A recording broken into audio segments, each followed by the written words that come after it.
This morning was supposed to be calm. But the moment Huyen stepped into the market, everything changed. Fresh pomelos, still scented with leaves, sat on her stall, and she'd barely had time to call out to customers when her former mother-in-law suddenly appeared. Without any warning, she asked a question that stopped Huyen cold. "Maya says you scold her a lot. Is that true?" Before Huyen could explain, the woman insisted she go home and tell Maya to stop talking, as if there was some secret about to come out. And just when Huyen was still trying to process it all, another problem surfaced on the other side. Ja's mother brought home a strange young woman with no place to stay and urgently called Jay back for a serious talk. One side is the past confronting her in a crowded market. The other is new trouble brewing at home. How will Huyen keep the peace before Tet watch until the end? Because one morning encounter may change everything. Before sunrise, while the air is still cold and the streets are quiet, Jay and Huyen are already on the move. They head out early for work, knowing the day ahead will be long. But with Tet drawing closer, Huyen doesn't let the morning pass without thinking about how to bring in a little extra. Between responsibilities and deadlines, she squeezes in a stop at a familiar garden, one she knows well, one where the owner recognizes her the moment she steps through the gate. She explains quickly that she wants to buy pomelos to sell at the market. Nothing fancy, just good fruit for the holiday, sweet, ripe, and worth the effort. The garden owner nods and walks her over to the trees, taking his time to show her exactly what to look for. These are the older pomelos. He explains the ones that have fully matured. Their skins are thinner, the fruit heavier in the hand. Some are so ripe they've already dropped to the ground on their own. Those are usually the sweetest. He reminds her to be careful when harvesting. Cut the stems short so they don't bruise the fruit during transport. A small detail, but one that matters when you're selling by appearance as much as taste. Customers may not know the difference at first glance, but they'll feel it once they get the fruit home. Huyen listens closely, nodding as she works. She moves from tree to tree, selecting carefully, lifting each pomelo to judge its weight before placing it into her sack. She's not in a rush. She knows exactly how many she can realistically sell in a morning without risking leftovers. By the time she's done, she has around 30 pomelos, enough to make the trip worthwhile, but not so many that she'll struggle to move them all. Once the picking is finished, she counts them out and settles the price. As is tradition, she asks politely if the owner can knock a little off. It's not a demand, just a hopeful question. He smiles and agrees, shaving off a small amount. It's not much, but every bit helps, especially this close to Tet, when expenses seem to multiply overnight. Huyen ties the sack tightly, double-checking the knots so nothing shifts on the road. The bag is heavy now, solid with promise. She loads it carefully onto her motorbike, making sure the fruit is balanced and secure. There's no room for mistakes. One bad bump could ruin everything. As she heads toward the market, the sky begins to lighten. Vendors are already setting up, laying out tarps, arranging baskets, calling greetings to one another. The market slowly comes alive, in layers: first movement, then sound, then color. Huyen finds her usual spot, unloads the pomelos, and wipes her hands on her pants before arranging them neatly in rows. The pomelos still carry the faint scent of leaves and fresh cut stems. They look good, round, full, inviting. She feels a small sense of satisfaction seeing them lined up. This isn't just fruit. It's the result of planning effort and a willingness to work around an already packed schedule. She straightens up and takes a breath, ready to start calling out to customers. This is how Huyen prepares for Tet, not with grand gestures or big investments, but with small, thoughtful decisions made early in the morning. She knows the market well. She knows what sells, how much to take, when to bargain, and when to stop. Every step is practical, grounded in experience. Selling pomelos may seem simple from the outside, but there's a rhythm to it. Choosing the right fruit, keeping costs low, moving quickly before the day heats up. All of it matters. And even though she's tired before the day has really begun, there's also a quiet determination in the way she works. This stop at the garden, this sack of pomelos, it's one more piece of her tet preparations falling into place. Not everything can be planned, and not everything will go smoothly.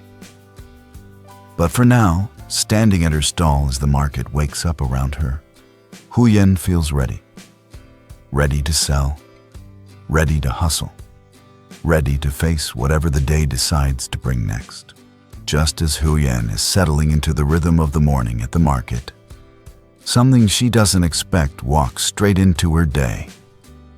She's standing behind her stall, arranging pomelos and answering questions from passing customers, when she looks up and freezes.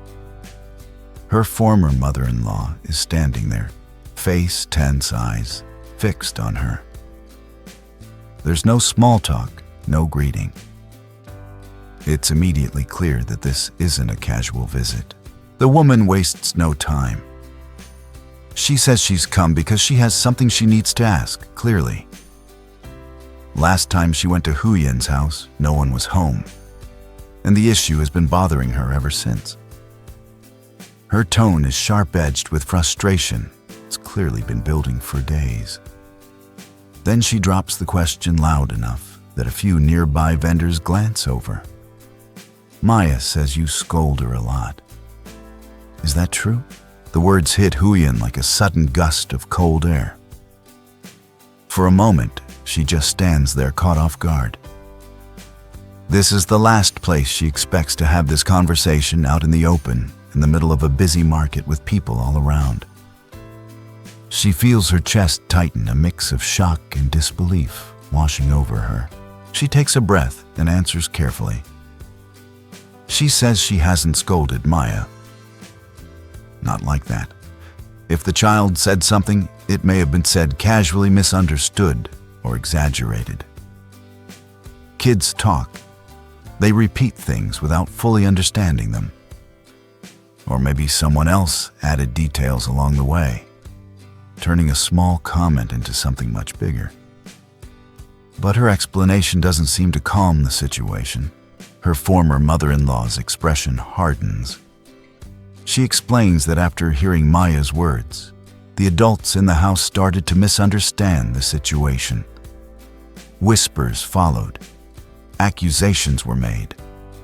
And when she went back home, those misunderstandings turned into criticism aimed directly at her. Being blamed like that makes her angry and nervous. She keeps repeating that this kind of talk could expose things, though she never clearly says what those things are. That's when Huyen realizes this isn't just about a child being upset. There's something else underneath: fear of gossip, fear of secrets spreading, fear of losing control over a story that's already started to grow on its own. Huyen stays calm, even though she feels the pressure rising. She repeats firmly this time that she did not mistreat Maya. She has no reason to. She cares about the child and has never intentionally hurt her with words. If Maya said something, it wasn't meant the way it's being interpreted now. But instead of accepting this, her former mother-in-law takes another step forward, lowering her voice, but making her demand even clearer. She insists that Huyen go back home and speak to Maya directly.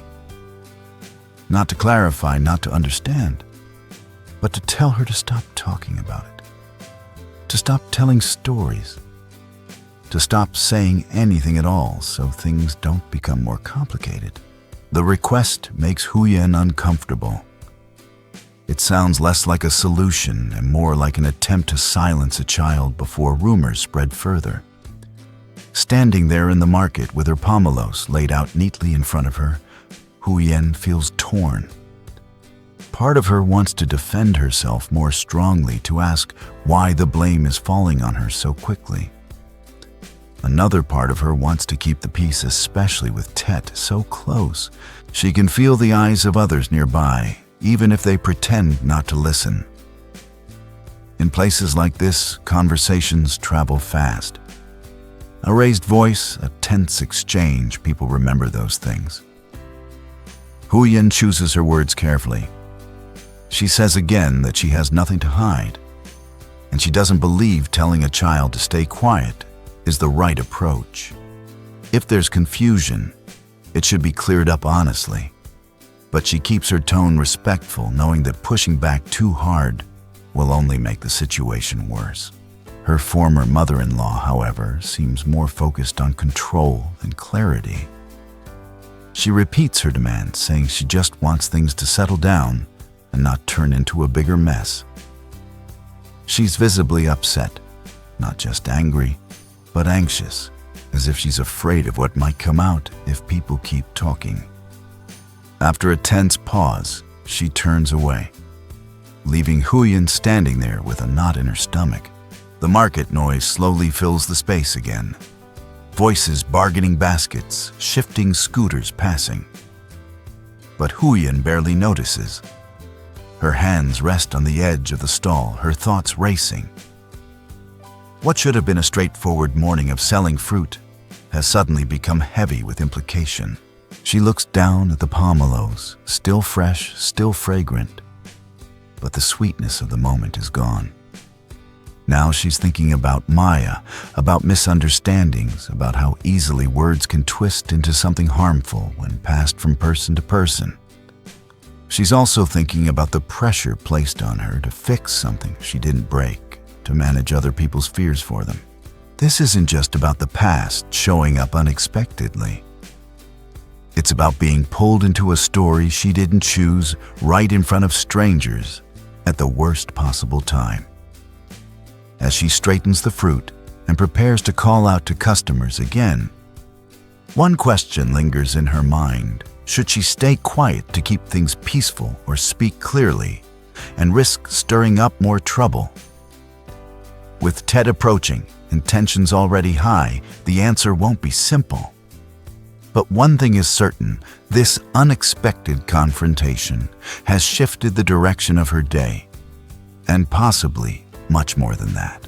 While Huyen is tied up with work, moving between the market and the house, juggling Tet preparations, another story quietly unfolds back home.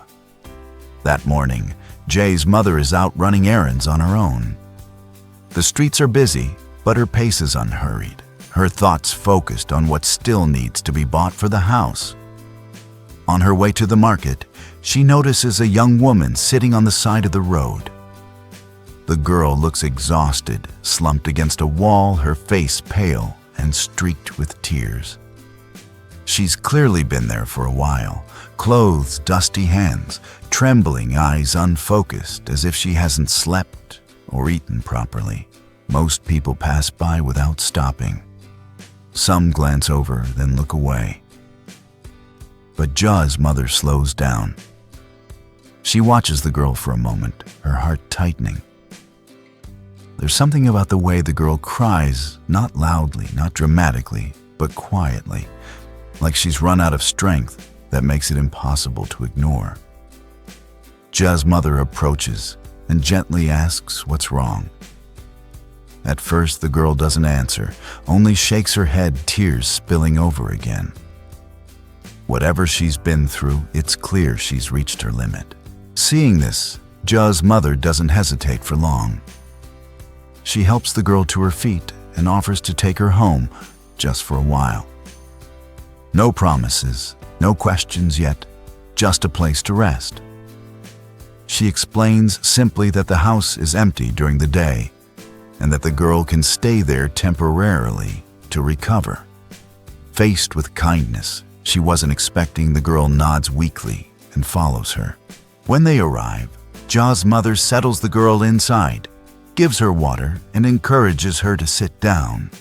Only then does she begin to realize how young she really is, still carrying that fragile look of someone who hasn't had much protection in life. The girl eats slowly, as if afraid the food might disappear, and soon exhaustion catches up with her. She curls up and falls asleep almost immediately. Standing there watching the girl finally rest, Ja's mother feels both relief and concern. Helping her feels right, but she knows this isn't a small decision. With Huyen away and the house usually quiet, she's unsure how long the girl should stay or what the next step should be. This isn't just about offering shelter, it's about responsibility. That's when she decides to call Jay. Her voice on the phone is urgent but controlled. She tells him to come home as soon as possible, saying only that there's something important he needs to see and help decide. She doesn't go into details. This is the kind of situation better explained face to face. When Ja arrives, he can sense immediately that something is different. The house feels heavier, somehow quieter than usual. His mother leads him inside, gesturing toward the room where the girl is resting. As he steps closer and gets a clear look at her face, he stops short. Recognition hits him all at once. It's Hana. For a moment, he just stands there, stunned. This isn't a stranger. This is someone he knows, someone from his past. Memories rush back the day he first met her, injured and frightened. The time he helped her when she was lost and had nowhere to go. The night he brought her back to Huyen's house after she'd been hurt in the forest. He remembers how quiet she was, how guarded, how grateful for even the smallest kindness. He hadn't expected to see her again. Not like this. His mother watches his reaction closely and immediately senses there's more to the story. She asks if he knows the girl, her tone careful but curious. Jay nods slowly, then explains who Hana is and how they crossed paths before. As he speaks, the weight of the situation settles in. This isn't a random encounter. It feels almost like fate, pulling old threads back into the present. Ja looks at Hana again. She's sleeping now, her breathing shallow but steady. Whatever happened to her after they last met clearly wasn't easy. The exhaustion etched into her face tells its own story. His mother listens quietly, absorbing everything. She doesn't interrupt or judge. When he finishes, she lets out a soft sigh. I couldn't just leave her there, she says. She looked like she had nothing left. Jay understands. He would have done the same. But understanding doesn't make the decision easier. With Ted approaching, emotions already run high, and the household is in the middle of careful preparations. Bringing someone from the past back into the picture, especially someone with such a complicated history, adds a layer of tension no one was expecting. Ja feels conflicted. Part of him wants to help Hana again, just like before. Another part of him worries about how this will affect Huyen, the household, and the fragile sense of balance they've been building. Timing couldn't be worse. Standing there between his sleeping past and his present responsibilities, Ja realizes this moment could change the direction of everything. What began as his mother's simple act of compassion has turned into something much bigger, a reunion loaded with unanswered questions and difficult choices. Outside, the day goes on as usual. The market buzzes. People prepare for Tet. But inside the house, time seems to pause, waiting for a decision that won't come easily. One thing is clear, Hana's return isn't just coincidence. And whatever happens next, it will force all of them to confront the past, right in the middle of a season meant for peace, family, and new beginnings. When Hana finally feels well enough to speak, her story comes out slowly, piece by piece. She explains that she once went to the city to look for her husband, hoping to rebuild a life that had already begun to fall apart. Things didn't turn out the way she'd imagined. The marriage failed, her husband's family turned their backs on her, and before she knew it, she was completely on her own. With no money, no place to stay, and nowhere left to go, she drifted from one temporary stop to another, until she ended up wandering the streets, exhausted and overwhelmed. Jay's mother listens quietly, her expression softening with every word. She doesn't interrupt or press for details. To her, the important thing is clear: this young woman has been through more than her share of hardship. And right now, she needs stability more than anything else. After a moment of thought, she makes a decision that feels natural to her. She tells Hana she can stay at the house for a while, not permanently, but long enough to rest, recover, and get back on her feet. It's not just an act of kindness toward Hana. It's also a way to ease her own loneliness while the house is often empty during the day. Ja agrees. He understands his mother's need for company, and he remembers Hana well enough to know she isn't someone who would take advantage of kindness lightly. Before leaving, he makes sure everything practical is taken care of. He tells his mother to keep rice, eggs, and basic cooking supplies stocked, so both of them can eat properly. He also makes sure Hana knows where things are and reassures her that she doesn't need to worry about anything for now. Once things are settled, Jay heads off to find Huyen and explain what's happened. When Huyen hears the story, her emotions are mixed. Her first reaction is sympathy. She feels genuine compassion for Hana. No one deserves to be abandoned and left to wander without support. At the same time, a knot of worry tightens in her chest. The timing couldn't be more complicated. She's still dealing with the tension from earlier that day, when her former mother-in-law caused a scene at the market and left her feeling unsettled and exposed. Now on top of that, there's a stranger staying at Ja's mother's house, someone tied to Ja's past, someone whose presence could easily lead to misunderstandings or uncomfortable situation. Huyen doesn't say no. She doesn't accuse or object. But she can already sense that the days ahead may not be simple. With Tet approaching, emotions are already running high, and small issues have a way of growing quickly. A guest like Hana, even one who means no harm, brings uncertainty into an already delicate balance. Still, after a moment of reflection, Huyen chooses her response carefully. She tells Jay she understands. She says it's right to help Hana, at least for now. Compassion comes first. Questions and boundaries can be figured out later. What matters most is that everyone treats each other with respect and kindness. That choice to lead with decency instead of suspicion sets the tone for what comes next. Inside, Huyen remains cautious. She knows from experience that good intentions don't always prevent conflict. There will be sensitive moments, awkward conversations, and perhaps even misunderstandings that no one can predict yet. The pressure from her former in-laws hasn't disappeared, and Hana's presence may unintentionally add fuel to old tensions. But she also knows that turning someone away in their most vulnerable moment would weigh on her conscience far more heavily. So for now, the family moves forward with care. Jay feels the weight of responsibility more than ever. He's aware that every decision he makes now affects not just himself, but the fragile peace they've been trying to build. He reminds himself, and later Huyen, that this arrangement doesn't have to be permanent. It's a pause, a chance for Hana to breathe and recover, and for everyone else to see the situation more clearly with time. As evening falls, the house settles into an uneasy but sincere calm. Nothing dramatic happens. No arguments, no confrontations.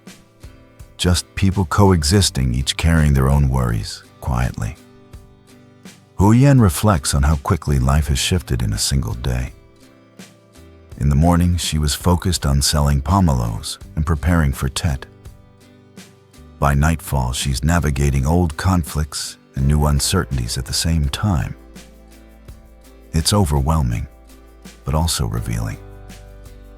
In moments like these, choices matter more than comfort. For now, the family chooses kindness. They choose patience. They choose to help first and sort out the rest later. Whether that choice will bring peace or invite more challenges remains to be seen. But as Tet draws closer, they hold on to the hope that treating each other with humanity, especially when things are complicated, is still the best place to start. The morning begins quietly wrapped in the kind of calm that feels rare and fragile. Huyen is out in the yard tidying up as the day slowly wakes. She sweeps fallen leaves into a neat pile, then bends down to pick a few bunches of tender greens, just enough to take to the market later and earn a little extra. It's routine work, familiar and grounding, the kind that keeps her moving without much thought. Jay has already left for work. The house feels lighter without the rush of footsteps, settling into a slower rhythm. Inside, his mother is busy at the stove, coaxing the fire to life and scattering feed for the chickens. The soft clucking blends with the morning air, and for a brief moment, everything feels steady, safe even. Then the quiet breaks. A loud voice rings out from the gate, sharp, unmistakable, and chilling in its familiarity. Huyen freezes mid-motion. She doesn't need to look to know who it is. Her body reacts before her mind does, a tightness gripping her chest as she slowly turns around. Standing at the gate is her former mother-in-law, hands planted firmly on her hips, posture rigid and confrontational. Her eyes sweep across the yard and the vegetable beds, the chicken coop, the house itself, as if she still has the right to inspect every corner. As if this place still belongs to her. There's no greeting, no hesitation. She speaks immediately, her voice loud enough to carry. "So I hear you're living pretty comfortably now." She sneers. "Looks like someone new is taking real good care of you." The words hang in the air, heavy with accusation and sarcasm. Huyen feels her heart skip just for a second. The remark lands exactly where it's meant to, implying things, without saying them outright, inviting judgment, daring a reaction. She knows this tone. She's heard it before. It's designed to provoke, to unsettle, to draw attention. For a brief moment, she considers responding sharply. The urge is there to defend herself, to push back, to say that this isn't her place anymore, that she has no right to stand there and speak like this. But she doesn't. Huyen takes a slow breath and steadies herself. She reminds herself where she is, her own yard in the open with neighbors nearby. One wrong word, one raised voice, and the situation could spiral fast. She's learned that lesson the hard way. So she pauses, hands, still face composed, even as her pulse races underneath. Behind her, she's aware of Ja's mother, moving quietly near the kitchen, sensing the tension without stepping in yet. The absence of Jay makes the moment heavier. His former mother-in-law clearly chose this timing on purpose when he's gone, when the balance of power feels uneven. Huyen straightens up slowly, meeting the woman's gaze without flinching. She doesn't apologize. She doesn't explain. She simply holds her ground, calm on the surface, even if it costs her effort. Inside, though, her thoughts are moving fast. She knows this won't be a simple visit. It never is. The way the woman looks around, the way she speaks, it's clear she didn't come to check in or make peace. She came looking for something to grab onto. A mistake. A rumor. Anything that can be turned into a story. The morning, once quiet and ordinary, has shifted completely. The basket of vegetables at Huyen's feet suddenly feels heavier, forgotten. The soft sounds of the yard fade behind the tension, filling the space between them. Even the chickens seem to sense it, their movements slowing, their noise dimming. Huyen keeps her voice steady when she finally speaks, careful not to rise to the bait. She answers minimally, refusing to give the woman more than she needs. Every word is measured, every breath controlled. She knows the real challenge isn't just this moment, it's what comes after. Once words are spoken, they can't be taken back. Once a scene is made, it travels fast. And with Tet approaching, emotions are already stretched thin. Standing there facing a past that refuses to stay buried, Huyen realizes this morning will not pass quietly. But she also knows something else. She's not the same person she used to be. She's learned restraint, patience, and when to stand firm without raising her voice. The calm she's holding on to isn't weakness, it's strategy. And as the former mother-in-law waits, clearly expecting a reaction, Huyen prepares herself. Whatever comes next, she's determined not to lose control. Not here. Not today. The situation doesn't stop there. Instead of backing off, Huyen's former mother-in-law steps even closer, invading the space around the basket of vegetables. She reaches in without permission, roughly sifting through the greens, as if inspecting them, her mouth already curled in disapproval. "You call this something worth selling?" she scoffs loudly. "Don't think just because your life looks better now, all the old things are suddenly forgotten."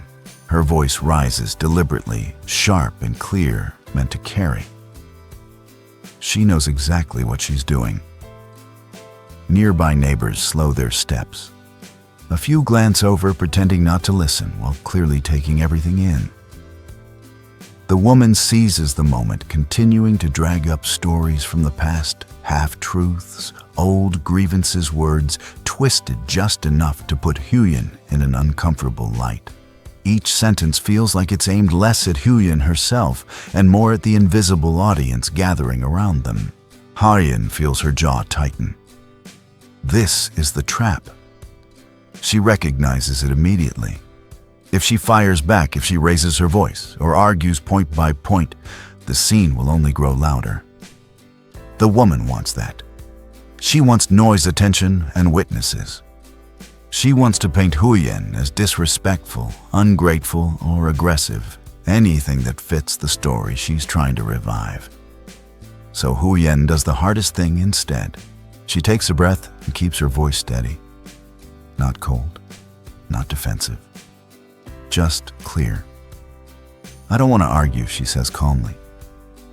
"If there's something to talk about, we can do it properly. Not here." Her words are simple but firm. She's drawing a line without shouting, refusing to play along. For a split second, it almost seems like the moment might de-escalate. But it doesn't. Rather than feeling shut down, her former mother-in-law takes Huyen's restraint as permission to push harder. She laughs harshly and turns her head slightly, angling her voice outward so others can hear. Then she redirects her attack, this time toward Jay. "And that man of yours," she snaps, dripping with contempt. "What kind of man brings more trouble home instead of peace?" The insult lands heavily, not just because of what it says, but because of where it's said. This is no longer just about Huyen. It's about dragging Zhe's name into the dirt when he isn't even there to speak for himself. Huyen feels a flash of anger surge up, hot and immediate. Her hands curl slightly at her sides. She wants to shut this down completely. To tell her to leave. To tell her she has no right to speak about Zhe, about this house, about anything here. But she holds it back. She knows that once voices rise, control is lost. And once control is lost, the story no longer belongs to the truth. It belongs to whoever shouts the loudest. Behind her, she senses movement. Ji's mother has stepped closer to the doorway, her presence quiet but solid. She hasn't said anything yet, but her eyes are sharp, taking in every word, every gesture. She understands exactly what's happening. The former mother-in-law, emboldened by the lack of confrontation, keeps going. Her words grow sharper, more personal, reaching for anything that might sting. Old wounds, old assumptions, anything that might provoke a reaction. Huyen stands there listening, absorbing it all, with a face that gives very little away. Inside, though, her thoughts are racing. This isn't just an argument. It's an attempt to humiliate her publicly, to reclaim power through embarrassment. And she knows that if she allows it to continue unchecked, the damage won't end when the woman leaves. Rumors linger, words stick. When she speaks again, her tone doesn't change, but there's more weight behind it. "I've said what I needed to say," she replies evenly. "I'm not going to argue in front of other people. Please leave. No insults, no accusations, just a boundary." The quiet that follows is tense. The air feels tight, like it might snap. For a moment, the former mother-in-law looks genuinely surprised, not because Huyen fought back, but because she didn't. The lack of drama denies her exactly what she came for. Still, she isn't ready to give up completely. She huffs, mutters something under her breath, and shoots one last glare around the yard, as if daring someone else to challenge her. Huyen doesn't move. She doesn't chase her away or demand an apology. She simply stands her ground, eyes, steady posture calm. The neighbors slowly lose interest, drifting back to their routines now that the scene hasn't exploded the way they might have expected. The moment begins to deflate, not with a bang, but with a quiet release of tension. At that moment, Ja's mother steps out from the kitchen, a ladle of water still in her hand from feeding the chickens. She doesn't rush, and she doesn't raise her voice. But there's a quiet firmness in the way she stands that immediately changes the energy in the yard. She looks directly at Huyen's former mother-in-law and speaks evenly. "When you come to someone else's home, you should speak with basic respect," she says. "No one here owes you anything that gives you the right to stand in the middle of the yard and scold people." The words land cleanly, calm, controlled, and impossible to twist. For a split second, the former mother-in-law opens her mouth, clearly ready to fire back. Her body leans forward, hands tightening at her sides. But before she can escalate, Jo's mother continues, her tone unchanged, almost gentle. "If you want to talk," she says, "then sit down and say what you need to say properly. If what you want is to make a scene, then I'll have no choice but to ask the village head to come over and witness it." She doesn't say it as a threat. She says it like a simple fact. That single line, bringing in someone official to witness what's happening, causes a visible shift. The former mother-in-law hesitates. Her eyes flick briefly toward the neighboring houses, suddenly aware of how exposed she is. Being loud is one thing. Being formally seen and remembered is another. Reputation matters here, and she knows it. The yard falls quiet. Huyen feels it immediately, the pressure easing just slightly, like a knot loosening. She doesn't turn around, but she senses the steady presence behind her. For the first time since the confrontation began, she isn't standing alone. Ja's mother remains where she is, not advancing, not retreating. The ladle hangs loosely in her hand.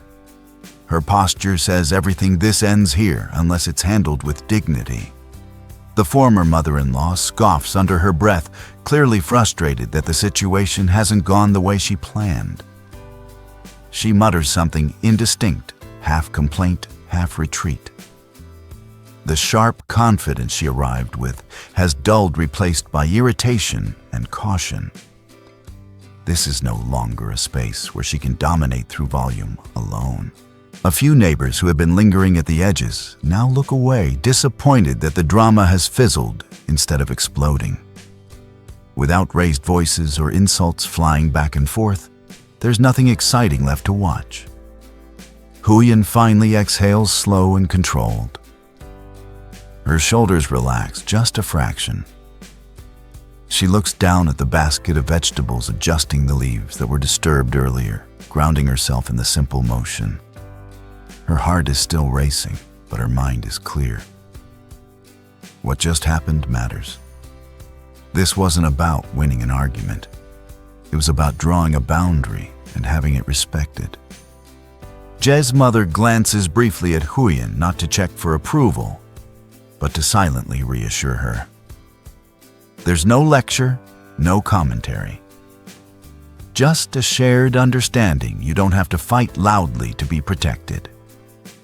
The former mother-in-law lingers for another second, clearly debating whether to push once more.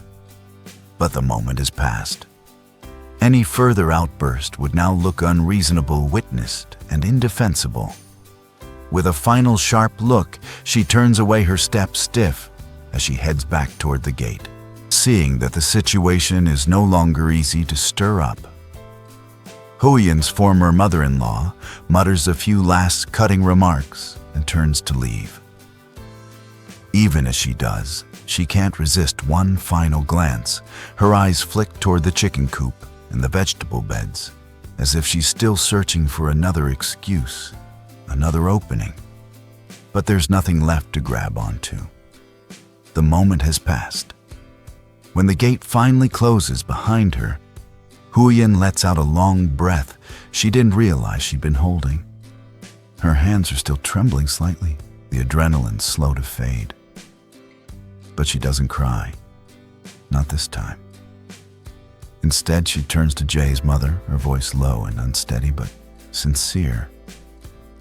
"Thank you," she says softly.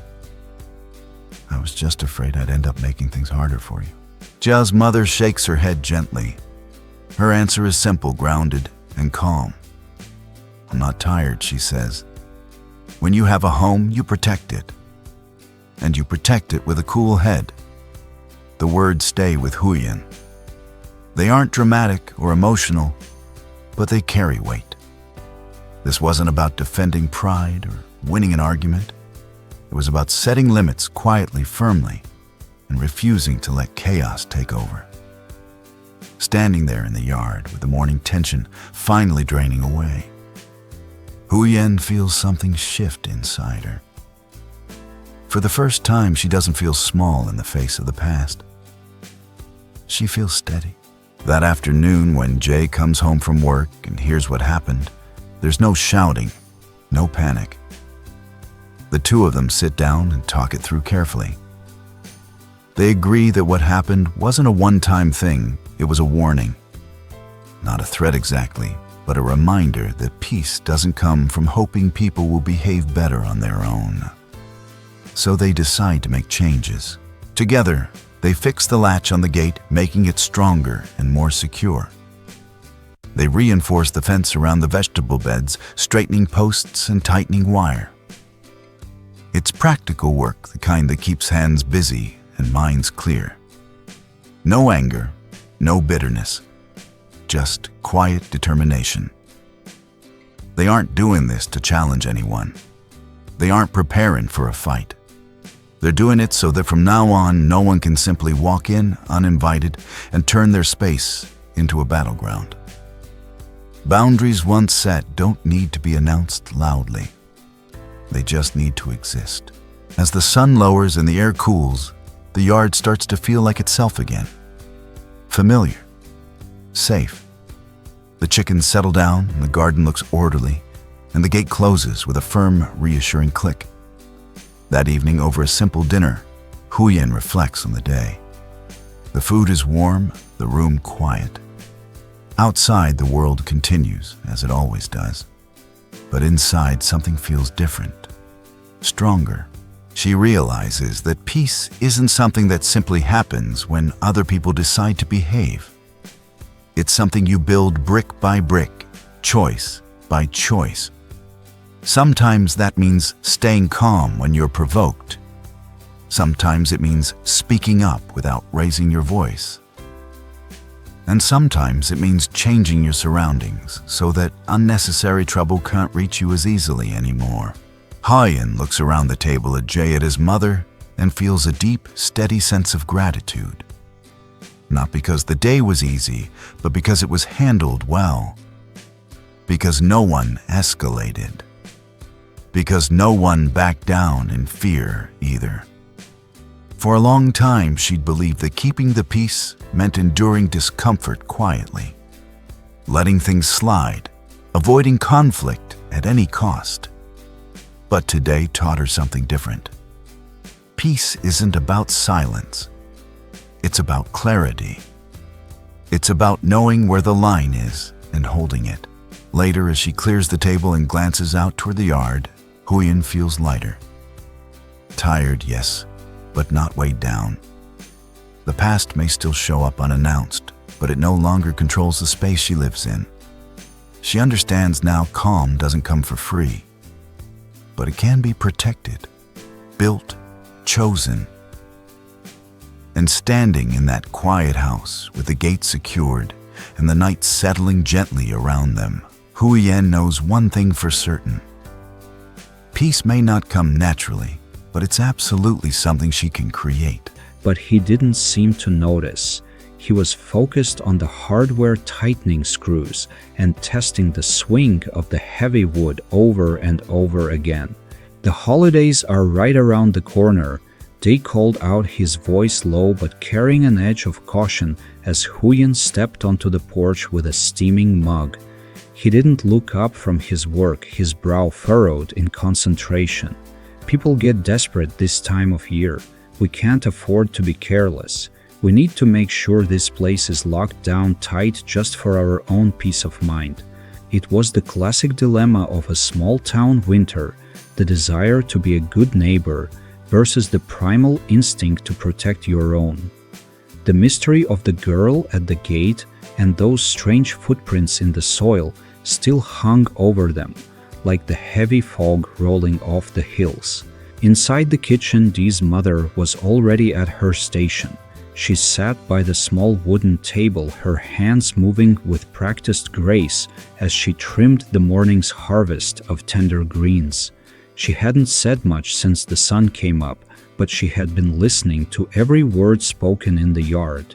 She was the anchor of the family, the one who had seen enough winters to know that fear and kindness often walked hand in hand.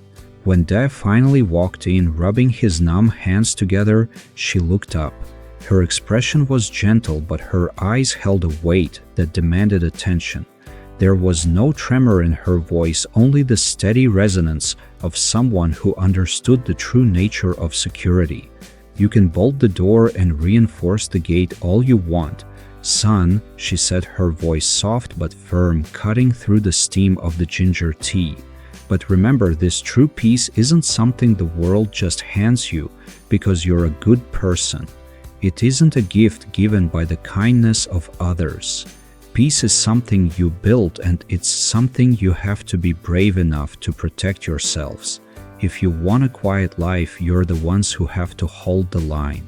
The room went silent, the only sound being the soft clatter of the greens hitting the basket.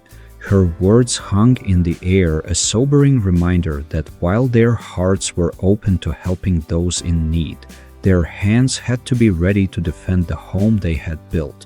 It was a lesson in boundaries delivered with the kind of wisdom only a mother can provide, a reminder that in a world that can be as cold as a frost-covered garden, safety is a DIY project. The morning had just started to find its rhythm, the kind of quiet domestic peace you only get when the tea is steeping and the chores are well underway. But that peace was short-lived. A voice drifted in from the front gate, faint and wavering like a candle flickering in a draught. It wasn't a shout, it was more of a hesitant plea, enough to make Huyen pause mid-step. When Huyen stepped out onto the porch, she found Hana standing there huddled against the fence as if trying to disappear into the wood. The sight of her was jarring. The temperature had plummeted overnight, and while the rest of the world was wrapped in wool, and down Hana was wearing nothing but a thin threadbare shirt that offered zero protection against the biting wind. Her skin was a ghostly pale, her lips tinged with blue, and her eyes were rimmed with red, suggesting she hadn't slept a wink. In her arms, she clutched a weathered, frayed canvas bag. She held onto it with white-knuckled intensity, as if it were the only thing keeping her anchored to the earth. As Huyen approached, Hana tried to force a smile. It was a heartbreaking effort, a fragile mask of politeness over a face etched with pure exhaustion. She bowed her head slightly, her voice trembling as much from emotion as from the cold. I was hoping I could speak with you." Hana stammered, her words catching in her throat. "And with Dae and the rest of the family. You all took me in when you didn't have to. You gave me a place to rest when I was at my lowest, and I couldn't just leave it at that. I brought a little something. It's not much truly, but I wanted to show my appreciation." Before Huyen could even process the girl's state, the screen door creaked open behind her. Dee's mother stepped out, her eyes immediately locking onto the shivering figure at the gate. There's a certain kind of intuition that comes with being the matriarch of a household, a way of seeing past the surface and straight into the heart of a situation. The moment Hana saw the older woman, the fragile dam she'd been holding up finally broke. The polite smile vanished, replaced by a raw, unfiltered look of relief and sorrow. Her hands began to shake even harder, and she pressed her palms together in a gesture of profound gratitude, a silent thank you that carried the weight of 1,000 words. "Oh, ma'am," Hana choked out, the tears finally spilling over and carving paths through the dust on her cheeks. Thank you for everything. I honestly thought I had nowhere left to go. I thought I was completely alone out here." It was the kind of moment that stops time. There was no more talk of footprints in the garden or locked gates. In that second, all the suspicion and the what-ifs faded into the background, replaced by the sight of a person who had been pushed to her absolute limit. Huyen felt a lump form in her throat. It's one thing to hear a story about someone in trouble, but it's another thing entirely to see that desperation standing in your driveway, shivering in the cold. Hana wasn't just a stranger passing through. She was a girl who had clearly been running from something or towards something and had somehow ended up on their doorstep looking for a shred of humanity to hold on to. Dae's mother didn't hesitate. She didn't ask about the bag or the gift Hana had mentioned. She simply stepped forward, her maternal instincts overriding any lingering caution. She could see that this wasn't a threat, it was a cry for help. "Get inside," the older woman said, her voice dropping the sternness from earlier and replacing it with a quiet, commanding warmth. "You're freezing, child. Forget the bag and forget the thanks. Let's get you by the fire before the cold gets into your bones for good." As they ushered Hana toward the kitchen, the air felt different. The tension of the morning hadn't vanished, but it had shifted. They were no longer just a family protecting their home, they were a sanctuary. But as Hana moved, she didn't let go of that bag, not for a second. And as they crossed the threshold, Huyen couldn't help but wonder what exactly was so important that a girl would freeze half to death just to deliver it. The mystery of the footprints in the vegetable patch was still there, lurking in the back of their minds, but for now the priority was the girl who looked like she was about to collapse. They were about to find out that sometimes the biggest thank you comes with the heaviest secrets. Inside the warm kitchen, the air was thick with the scent of ginger and the lingering dampness from Hana's clothes. The silence was heavy, broken only by the soft, rhythmic ticking of the wall clock. Hana's hands were still shaking as she reached for the weathered canvas bag she had been clutching like a lifeline. With slow, deliberate movements as if she were handling fine china instead of basic groceries, she began to pull the items out one by one. First came a small carton of eggs, then a few crumpled packs of instant noodles, and finally a tiny plastic bottle of cooking oil. She lined them up on the wooden table, her eyes downcast, avoiding the gaze of the family standing around her. I found some work today. Hana began, her voice barely a whisper, cracking with every word. Just a day shift at a local shop down the road. They needed someone to help scrub the floors and clear the stock. This is what I could buy with what they paid me.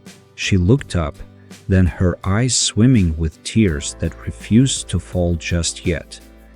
I know it's not much. I know it's nothing compared to what you've done for me. But I didn't want to come back empty-handed. I just wanted to say thank you. Please. I'm not asking for anything else. I just needed to give you this. They looked down at the meager offering on the table. To anyone else it was just $5 worth of groceries, the kind of stuff you find in the back of a pantry and forget about.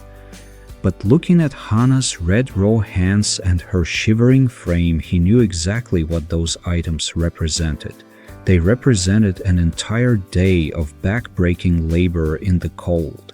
She hadn't spent that money on a hot meal for herself or a heavier coat. She had spent it on them. Dave felt a sudden uncomfortable lump in his throat.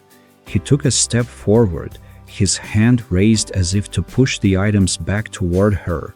Hana, listen to me, he said, his voice gentle but firm. We didn't help you because we wanted a payout. We helped you because it was the right thing to do. You're clearly struggling. You need to keep this. You need to look after yourself first. Hana shook her head vigorously, a stray tear finally breaking free and rolling down her pale cheek. She took a step back, her hands balled into fists at her sides as if she were bracing herself against his kindness. No, she sobbed, the dam finally breaking. Please don't make me take it back. I have to do this. You don't understand. That night when the rain was coming down and the wind was cutting through everything, I was done. I had nowhere to turn. If your mother hadn't opened that door, if you hadn't given me a place to sleep, I wouldn't be standing here right now. I'd be out on the street or worse. This isn't just food, Dad. It's the only way I can show you that I'm grateful for being alive. The room went still again. The weight of her words settled over them, stripping away the layers of caution and suspicion they had felt earlier that morning. It's easy to talk about charity in the abstract, but it's a different thing entirely to see the raw, naked face of someone who has been saved from the brink. Huyen reached out and placed a hand on De's arm, a silent signal for him to stop arguing. She could see that Hana's pride was tied to those few items on the table.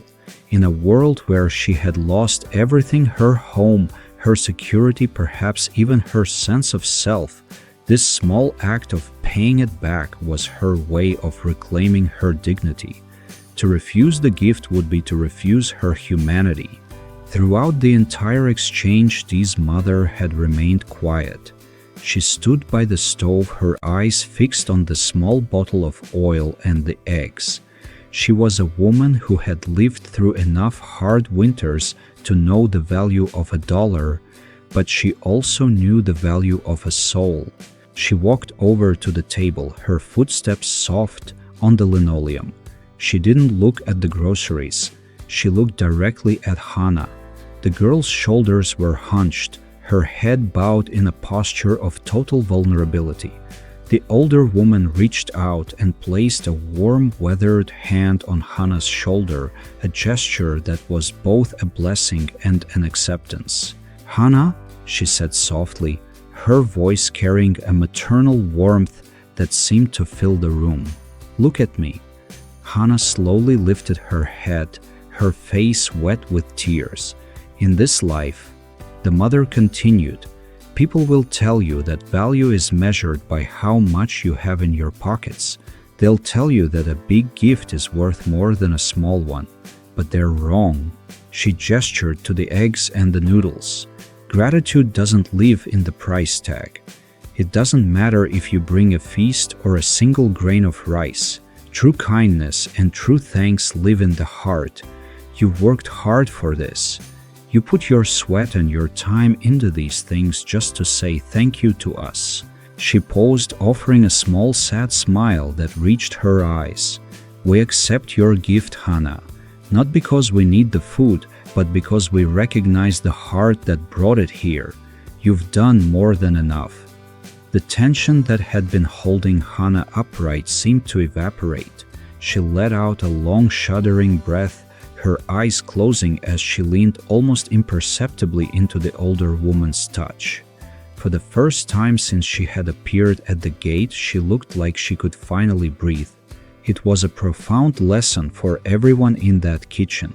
In a world that often feels transactional, where every favor comes with a hidden cost, Hana's simple, desperate act of giving was a reminder of what it means to be truly grateful. But even as the warmth returned to the room, Huyen couldn't help but glance toward the window. The sun was fully up now, illuminating the garden where those strange footprints had been found earlier. The mystery of who was lurking around their house was still unsolved, and while they had found a friend in Hana, she couldn't shake the feeling that the danger hadn't quite passed. The kitchen was finally beginning to feel like a sanctuary again, the sharp medicinal scent of ginger tea cutting through the lingering tension. Huyen moved with a quiet grace, pouring a steaming mug for Hana, whose fingers were still pale and stiff from the morning chill. The girl took the cup as if it were a holy relic, the warmth of the ceramics seemingly the only thing keeping her upright.